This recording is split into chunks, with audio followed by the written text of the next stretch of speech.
Also today we're going to kind of do a test slash comparison slash review of the two most popular speedloader brands currently on the market, which would be HKS and Safariland. HKS pretty much only makes one style speedloader, and Safariland makes, I think, three. They make a Comp 1, a Comp 2, and a Comp 3. They're basically function all the same. The only difference is the knob size is much bigger on the other versions, and but this is the Comp 1, so, and it's the only one I can get for end frame, so we're going to use this one. First, what I'll do is I'm going to show them in use. I'm going to talk about what they may or may not do well, and kind of give my thoughts on which I prefer or recommend for certain situations. Alright, so first, price, because of course, you know, everything is price oriented. Price is pretty much dead even. These are both, honestly, all these on the table have Amazon primed, so, you know, yeah. But they're all about $10 a piece. That's pretty given. Sometimes you can get them for $8, $9 if they're on sale, but you're looking at about $10 a piece for either of them. I know some people on eBay are trying to gouge, and for some reason they think the Safariland are like $20 a piece, but yeah, if you look anywhere reputable, there'll be $10 a piece. So it's pretty even. Let's start by showing them actually reloading the revolver, because that is in fact the most important part of a speed loader, is how well does it reload your revolver.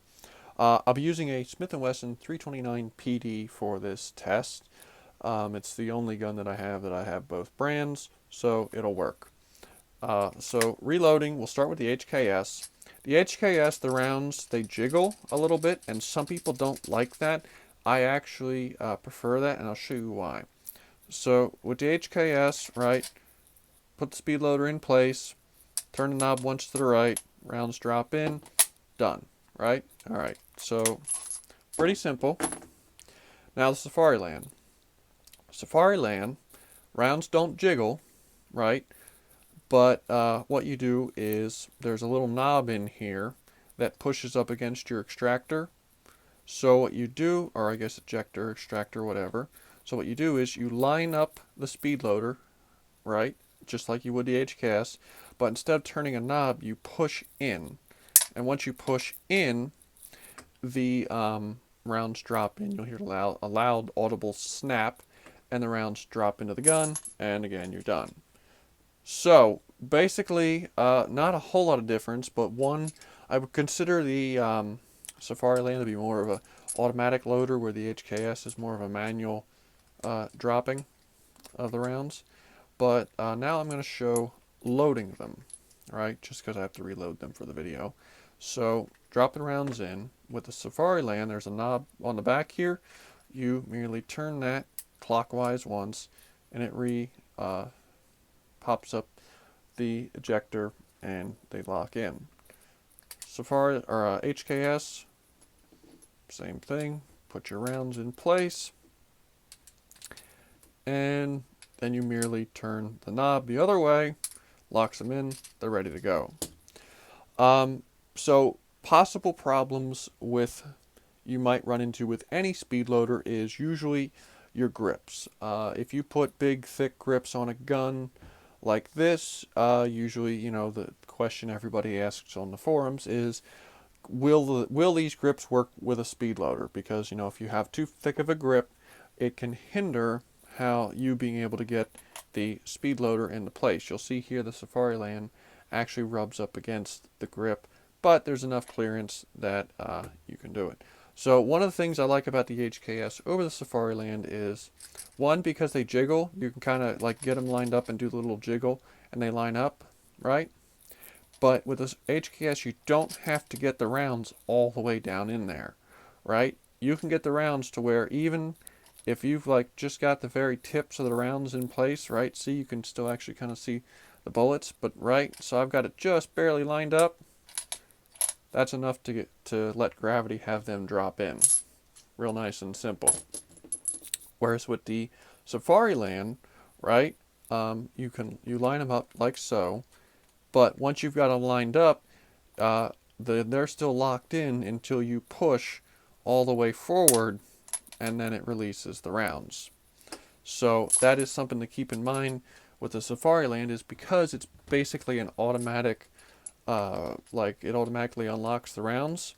You have to ensure that there's enough clearance with your grips that you can get a good lineup with your cylinder. So that is one of the downsides of the Safariland.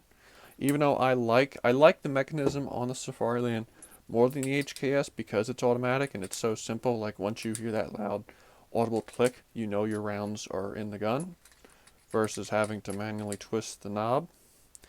But so that's one of the things to keep in mind with them. Again, like I said, with the jiggling, with the rounds being a little bit jiggly, it's easier to line up. Where with this, because they're solid, it might be a little bit tougher. But other than that, they're pretty much, there's not a whole lot of difference between them. I mean, they operate pretty much the same way after the way you release the rounds. The other big thing to worry about with these is depending upon how you carry your speed loaders. Now, I was going to say if you plan on carrying in pouches, like your standard pouch, like something like this, the HKS is better. If you carry in like a pocket, the Safariland is better, and I'll show that. So I have this preloaded, right? And oh, wrong side. So I have in each of these pouches, and this is for a shoulder rig, right? This is a Jackass. This is pre-Galco. It's a Jackass shoulder rig component, like the speedloader pouch, and set up so it'll accept everything from a J frame to an N frame, right? So these are the biggest speedloaders this pouch will accept, right? Now when I open these, you'll see, all right, here's what you have to grab onto from each speedloader. You got the HKS right here, where you've got this big old knob.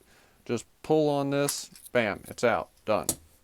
The Safariland, you've got this little knob right here you can grab onto, and I can pull them out, right? It's not that hard, but this is a little plastic knob, and while it hasn't ever broken on me, I do always worry that little plastic knob, because it's so small, one, you're not going to have as good a grip on it versus, you know, this aluminum knurled knob. I'm saying knob not a lot, aren't I? But you're not going to have as good a grip. But plus, like I said, you know, it just feels like something that might break if you pull on it too hard. So that is something to keep in mind with Safariland. And I do, like I said, they do make the Comp 2, which has a bigger end here to grab onto. But just something to keep in mind that, you know, it's all plastic versus this being aluminum. So, you know, something to keep in mind depending upon which version you go with. Now, the reason why I think Safariland is better for pocket carry is this. And again, I'm going to describe another thing that's never happened, but I have heard of it happening, is if this is in your pocket, right, there's pretty much no way for this to release the rounds, right?